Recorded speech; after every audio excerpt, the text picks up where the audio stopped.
There's so many different types of creative learning that we've discovered as we go forward trying to set up the new centre. What is it that you see is creative learning, if you could give us some specifics? The Creative Partnerships programme that I've been involved with commissioned a lot of research to kind of examine its kind of impact and effect. And we looked at a number of different kind of areas to do this.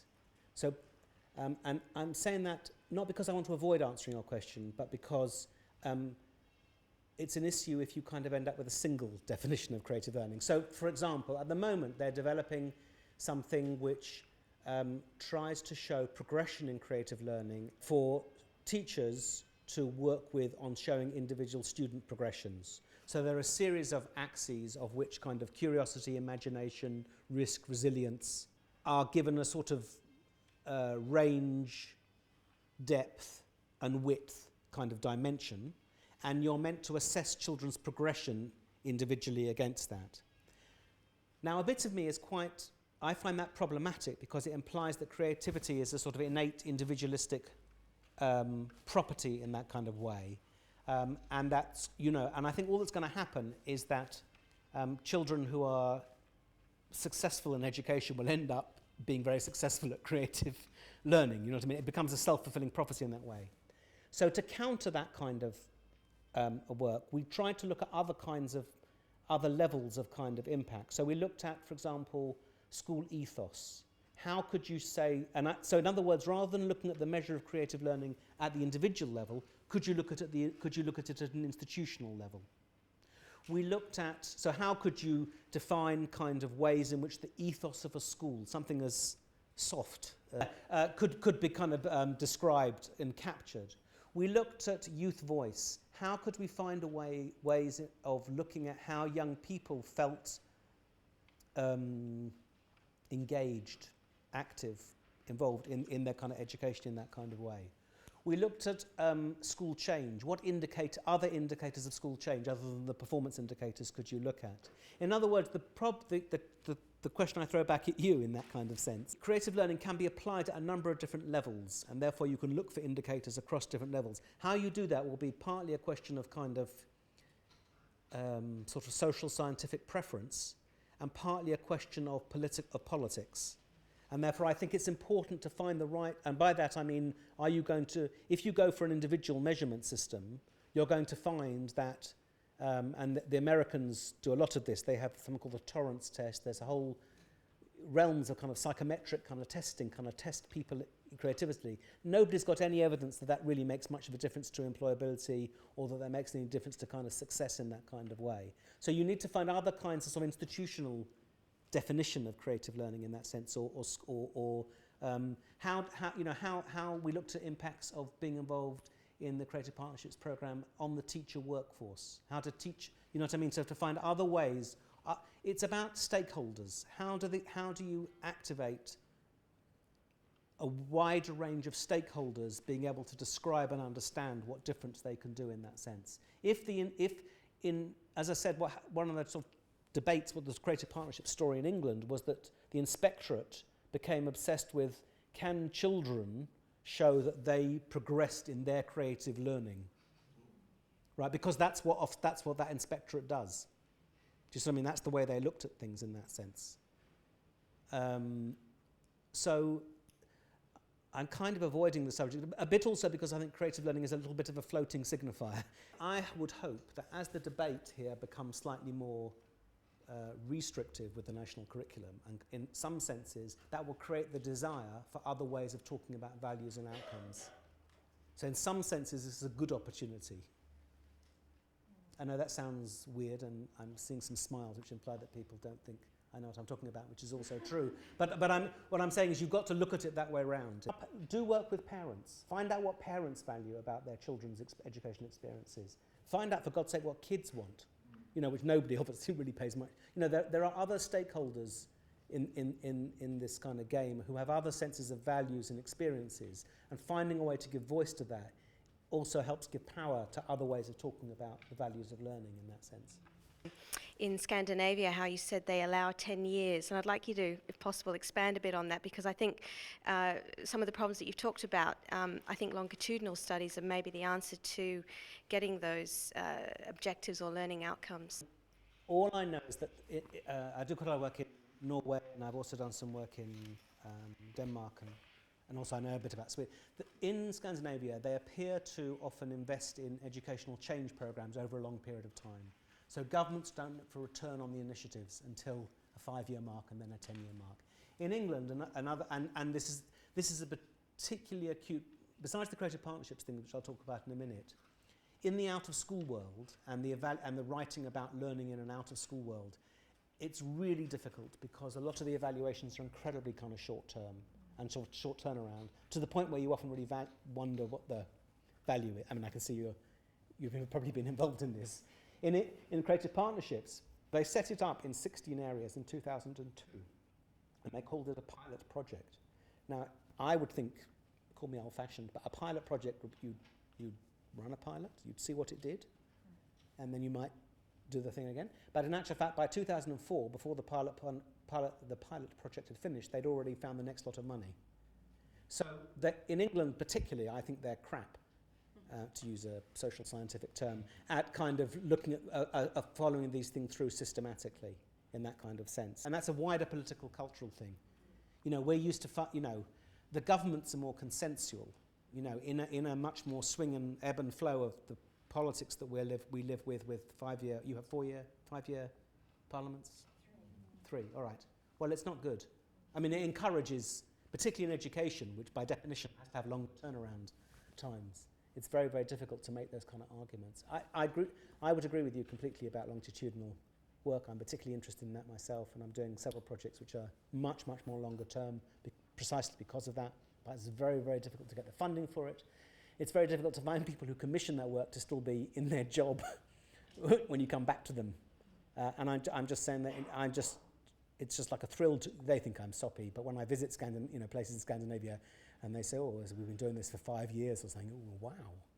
And how can you help politicians take that, take a more grown-up attitude towards understanding the pace of change? Are you familiar with the Danish so-called production schools, which are deliberately not accredited in one of the most accredited countries in the world? I deliberately use the phrase a wider ecology of provision, okay, because we need to help think. It's like an ecology, and in an ecology you've got to sustain difference. You don't want everything to be the same. The drive in a lot of contemporary industrial nations, for obvious reasons, is homogeneity, and that works against. If kids need to find other ways of finding their roots through to life, and if we make everything the same, we're not really helping them do that. I really appreciated your introduction of gaming there. I think it's really critical to a lot of things that are going on. And I wanted to sort of push you to sort of drive a little further at what I saw as some critical perspective that you're bringing on the idea of gamification, although you didn't necessarily bring that word. But in my own work, it's coming up a lot, this sort of dissonance between the idea of gaming and play.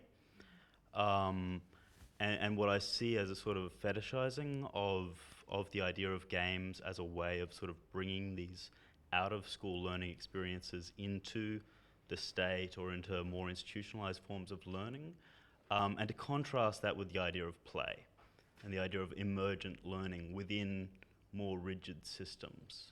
I think this is a really interesting, I think you've said a lot of things that I might say as well. I think there's a lot of, for those of you that don't know, there's been an incredible amount of scholarship in the last 5-6 years around the learning that may or may not be going on in computer game playing. And Dan's point about the ways in which people have been very interested in the ways in which learning to operate within rule-bound systems can act as a kind of training ground for extrapolating your way to work within other sort of rule game systems. But at the same time, as people have brought games into schools and brought them into more formal education environments, that creates different forms of cultural shifts in that kind of way. And it's also part of the desire to sort of incorporate leisure time into sort of value. Like you couldn't just be enjoying yourself. You've got to be doing something valuable and meaningful. I think I agree with that. I'm skeptical, you can tell. I'm skeptical about a lot of those kinds of movements. I'm not particularly... I think also people generalise. It's bad. It's poor scholarship, people general. It's very different talking about 7-year-olds than it is about 17-year-olds. In that kind, I mean, just, you know, and the pleasures of repetition, which are kind of, and how you use your time, which are kind of key for real hardcore gamers. They may have different values than people who are trying to incorporate them. I mean, in the States, there's a whole movement called Quest to Learn, where they've taken over whole middle schools. There's a high school in New York City called Quest for Learning, Quest to Learn. Yeah, where they've turned the whole curriculum into a sort of game. I mean, you could turn it all into you could turn it into a play or a studio. I don't particularly, if it kind of works, fine. That there are genuine concerns about what spaces we need to leave for young people, or are we going to kind of colonize everything because we know better? So it's kind of a two-pronged question. First of all, do you think there's a tendency for creative learning at the moment to be a little bit tokenistic? And if we are going to do it, how far should we go? Because what you see is these kind of polar opposite environments emerging. You either have the didactic, straightforward environment where we conduct ourselves at work, or you have an environment where everything's a non-linear flowchart. We wouldn't see any dot points there. We wouldn't see any straightforward facing the front of the room. In fact, we'd try to mimic, we'll try to do the very opposite to what young people see at school. So what I'm seeing is two very different things happening. But remember what I said at the beginning, which is that I find creative learning useful because it's a banner, because it allows us a way of talking about values, it allows us a way of talking about change, and it does enable us to kind of try and be more precise about things that we know are very difficult to talk about. Do I think a lot of creative activities are badly done? Yes. I mean, it's obvious, isn't it? I mean, you know what I mean? By definition, right? Does that mean we should stop doing them? No. So, I mean, it's not, you know what I mean? And in some senses, the Creative Partnerships Programme was very, as I said, it was 200 million quid over 9 years. That's a lot. I think over 1 million kids in the end kind of got touched by it. Did every one of those children have the same experience? No. Was some of it just boring?